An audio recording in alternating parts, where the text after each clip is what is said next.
नमस्कार। जय सम्राट, जय संविधान। साथियों, मौर की आवाज में एक बार फिर से आप सभी का स्वागत है, अभिनंदन है। साथियों,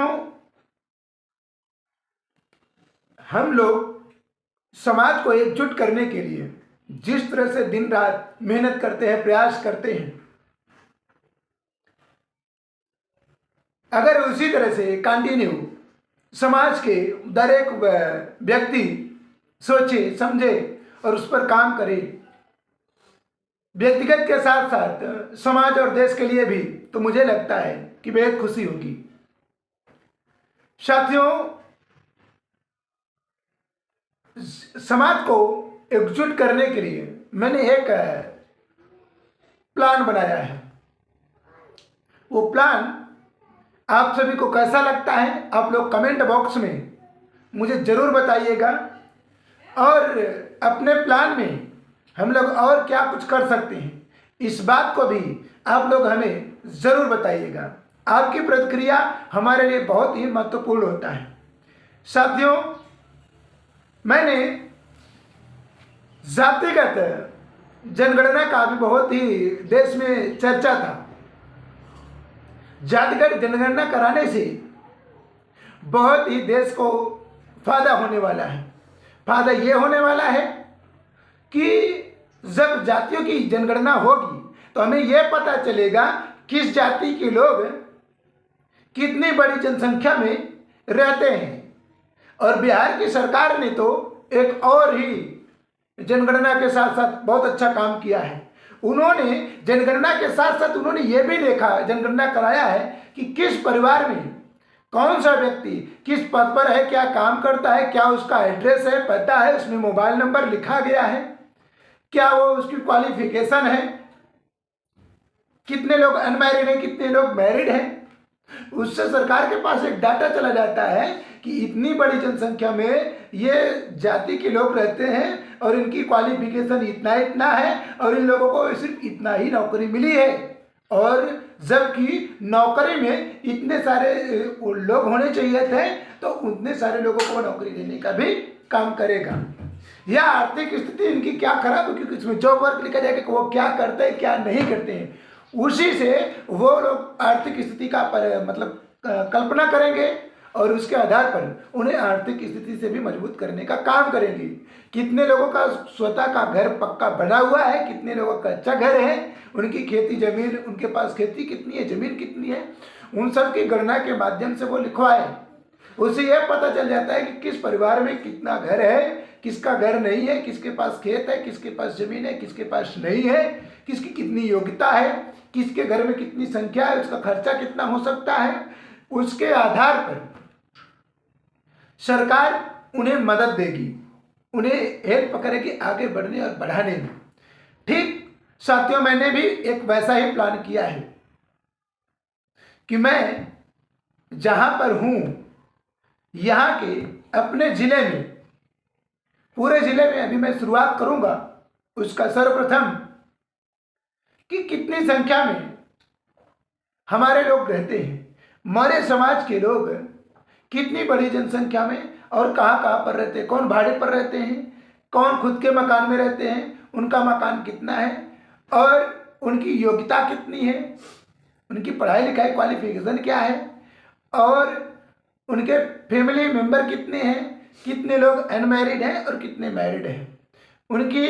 उसके लिए हमने एक, आप देख सकते हैं कि हमारे पास एक बुक्स है साथियों, इस पर लिखा हुआ है मौर्य कुशवाहा शाक्य सैनी माली एवं कोड़ी एवं काछी पटेल एवं अन्य स्वजाति बंधु सचिन सूरत गुजरात जनगणना।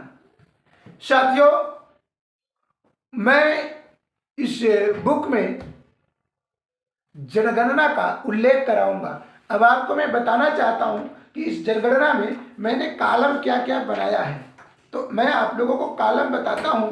साथियों, सर्वप्रथम मैंने यहाँ पर लिखा है पूरा नाम, फिर नगर, पूरा नाम में उनका नाम होगा, उनके बाप का नाम होगा यानी पिताजी का नाम होगा। नगर में वर्तमान में वो जहाँ रहते हैं उसका मकान नंबर क्या है, मकान नंबर और नगर का नाम होगा। अगर वो भाड़े पर रहते हैं तो वहाँ पर नीचे लिखा जाएगा भाड़े पर। अगर भाड़े पर नहीं लिखा जाता है तो मकान नंबर और नगर का नाम लिख के छोड़ दिया जाएगा। साथियों, उसके बाद मैंने लिखा है मूल निवास। उनका मूल निवास क्या है, उसमें उनके गांव का पूरा एड्रेस होगा, गांव और जिला एरिया। साथियों, कार्य जॉब वर्क में क्या लिखा जाएगा कि वो काम क्या करते हैं। दूसरा, मोबाइल नंबर उनका लिखा जाएगा इस कॉलम में। फिर जन्म तारीख लिखा जाएगा ताकि ये पता चल सके कि इनकी जन्म तारीख क्या है। अगर वो अनमैरिड हैं तो ही वहाँ पे लिखा जाएगा अनमैरिड, अगर मैरिड है तो वहाँ पे कुछ भी नहीं लिखा जाएगा, ताकि ये पता चले कि ये अनमैरिड है, इनकी शादी, इनके मतलब मैरिड होना भी बाकी है। क्वालिफिकेशन में लिखा जाएगा कि उनकी क्वालिफिकेशन क्या है, पढ़ाई लिखाई क्या है। तो साथियों, इसके माध्यम से हम ये देखने का काम करेंगे कि किसकी स्थिति परिस्थिति क्या है, वो कहाँ के रहने वाले हैं, किस जगह पर रहते हैं, वर्तमान में उनकी कार्य जॉब क्या है, परिवार कितने हैं। अगर साथी इसके साथ ही साथ मैं इसमें एक और बात लिखना चाहूँगा कि अगर किसी को जानलेवा बीमारी है, जैसे कैंसर है या अन्य कोई ऐसी जानलेवा बीमारी अगर है, तो वो भी हम एक कॉलम में दर्शाएंगे। उनके नाम के नीचे नाम इनका आता है फर्स्ट क्रमांक पे उनका नाम आता है, तो वहाँ पे अगर कोई जानलेवा उनको बीमारी है तो वही लिखा जाएगा, अथवा अगर नहीं है तो वहाँ पे खाली रखा जाएगा, कुछ नहीं लिखा जाएगा। और साथ ही साथ उसमें यह भी लिखा जाएगा कितने साथियों का, नाम के नीचे ही साथियों ये मैं लिखूंगा कि उनके किसका राशन कार्ड बना है और किसका आयुष्मान कार्ड बना है। अगर जिनका राशन कार्ड आयुष्मान कार्ड नहीं बना है तो उनके नाम के नीचे ही लिखा जाएगा no ration card, no Ayushman card.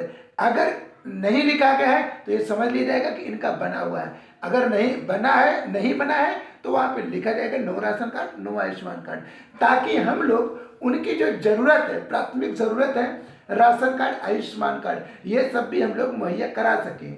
बाकी आधार कार्ड, वोटिंग कार्ड, ये मुझे लगता है सभी लोगों के पास होगा।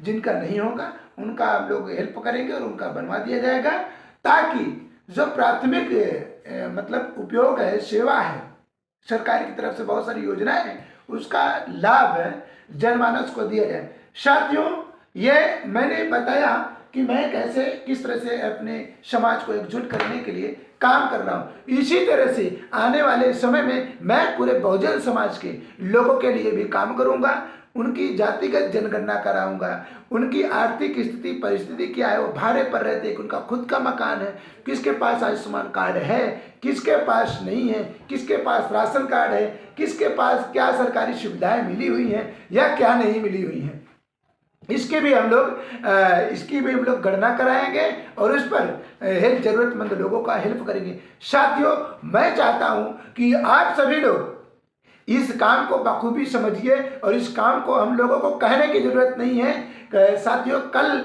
इसका हम लोग मतलब जनगणना का काम शुरू करेंगे। उसके लिए हम लोगों ने एक मीटिंग बुला ली है, उस मीटिंग में इसका हम लोग मतलब शुरुआत कर देंगे, हरी झंडी दे दी जाएगी। साथियों, मैं खुद भी इस जनगणना के लिए मैदान में उतरूंगा। ऐसे ही ST/SC OBC समाज के लिए भी हम लगातार काम करने के लिए प्रतिबद्ध हैं। तमाम देशवासियों से मैं अपील करना चाहूँगा कि साथियों, अगर हम लोग इस तरह से काम करेंगे, सरकार कराए या ना कराए, हम सरकार के भरोसे पूरी तरह से नहीं बैठ सकते। सरकार जितना हमारे लिए कर रही है उतना प्लस है, जितना नहीं कर रही है उतना हम लोगों को खुद से अब कदम उठाना पड़ेगा, अपने जातियों की जनगणना करनी पड़ेगी और उनकी आर्थिक स्थिति, उनकी योग्यता, उनकी कार्यदक्षता करनी पड़ेगी। साथियों, जन्म तारीख लिखने से, क्वालिफिकेशन या पूरी गणना कराने से एक और फायदा होगा कि हम लोग आजकल शादी विवाह मैरिट के लिए भी हम लोग एक दूसरे की खोज करते हैं, उसमें टाइम वेस्ट होता है।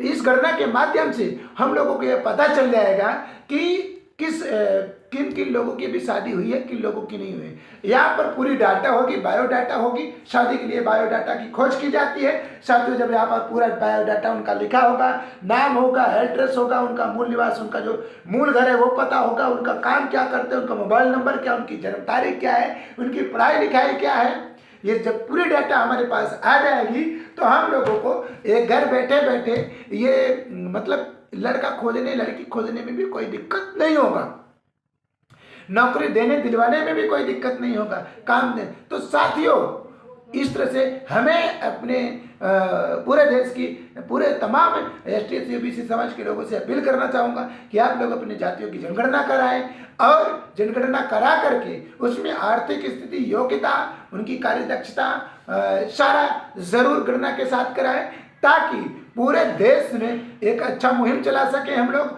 और अपने पूरे देश में एसटी एससी ओबीसी को विकसित करने के लिए हम लोग अग्रसर हो सके, महापुरुषों के सपनों को साकार कर सके। साथियों, बहन कुमारी मायावती जी, अखिलेश यादव जी, स्वामी प्रसाद मौर्य जी, केशव प्रसाद मौर्य जी, केशव देव मौर्य जी, नीतीश कुमार जी, लालू प्रसाद यादव जी, तमाम दक्षिणपंथी जो सरकारें हैं सूबे में, वो सब इस तरह से समाज के लिए काम कर रहे हैं। तो हम कुछ काम हम लोगों के लिए भी बनता है कि हम लोग भी सरकारों के ही भरोसे ना रहें, तो हम लोग अपने भी कदम पर चले। तो साथियों, इन्हीं बातों के साथ मैं फिर ऐसे ही किसी विषय के साथ मिलूंगा। तब तक के लिए नमस्कार। जय भारत, जय सम्राट।